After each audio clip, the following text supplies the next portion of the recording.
ವಿಜಯಪುರ ಜಾನುವಾರು ಜಾತ್ರೆ ಕಾರ್ಯಕ್ರಮದಲ್ಲಿ ಭಾಗಿಯಾದ ಶಾಸಕ ಯತ್ನಾಳ್.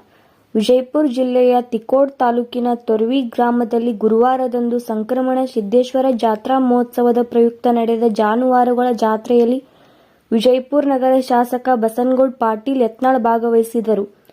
ಈ ವೇಳೆ ಮಾತನಾಡಿದ ಅವರು, ಇತ್ತೀಚೆಗೆ ಜಾನುವಾರುಗಳ ಸಂಖ್ಯೆ ಕಡಿಮೆಯಾಗುತ್ತಿದ್ದು, ಯಂತ್ರೋಪಕರಣಗಳ ಬಳಕೆ ಹೆಚ್ಚಾಗುತ್ತಿದೆ. ಇದರಿಂದ ಜಾನುವಾರುಗಳು ನಶಿಸಿ ಹೋಗುವ ಹಂತ ತಲುಪಿವೆ.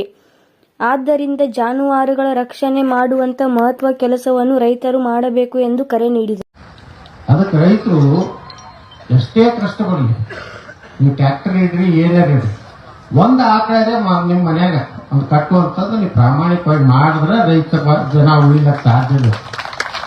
ಟ್ರ್ಯಾಕ್ಟರ್ನಿಂದ ಬರೀ ಹೊಗೆ ಬರ್ತದೆ, ಈ ಹೊಗಿನೂ ಬರೋದಿಲ್ಲ. ಅವೆಲ್ಲ ಎಲೆಕ್ಟ್ರಿಕ್ ಬಂದವು, ಹೊಗಿನೂ ಬರೋದಿಲ್ಲ ಅಂತ ಟ್ರ್ಯಾಕ್ಟರ್ ಬಂದವು. ಆದ್ರೆ ಆಕಳ ಒಂದು ಆಕಳ ಎರಡು ಆಕಳ ಸಾಕುವಂಥದ್ದು ನಾವು ಕಲಿಯಬೇಕು, ಗೋ ಸಂಪತ್ತು ಉಳಿಬೇಕು. ಈ ಆಕಳಿಗೆ ಅಷ್ಟೇ ವಿಶೇಷತೆ ಐತಿ. ಉಳಿಕಿದ ಎಮ್ಮೆ ಜರ್ಸಿ ಆಕಳ ಅಂತದ ಆಕಳನೇ ಅಲ್ಲ. ಅದಕ್ಕೆ ಬಾಲ್ ಇಲ್ಲಾರ್ದು, ಕೋಡ್ ಇಲ್ಲಾರ್ದು, ಕಂಬ್ ಇಲ್ಲಾರ್ದು, ಏನು ಇಣಿ ಇಲ್ಲಾರ್ದು, ಅದು ನಮ್ಮ ದೇಶದ ಆಕಳನೂ ಅಲ್ಲ.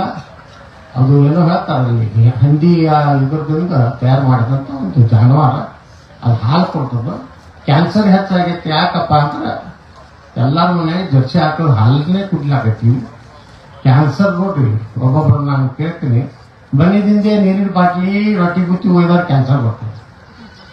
ದಿನ ನಾನು ಬರಾಕ ಗುಟ್ಕಾ ತಿನ್ನೋ ಮಗ ನಾವು ನಮ್ಮ ಮುಂದೆ ನಾವು 50 ವರ್ಷ ತಿನ್ನೋ ನಾವು ಗೊತ್ತಾಗಿರ್ತಾನೆ. ಇನ್ನೊಂದು ಜೀವ ಅಂತದ ಇವ್ ನೋಡಿ ಮನ್ಯಾಗಿನ ನೀರ ಗುಟ್ಟಿ ಹೋಗಿ ಅಲ್ರಿ ಕ್ಯಾನ್ಸರ್ ಆಗೈತಿ. ನೀರು ಅಂದ್ರ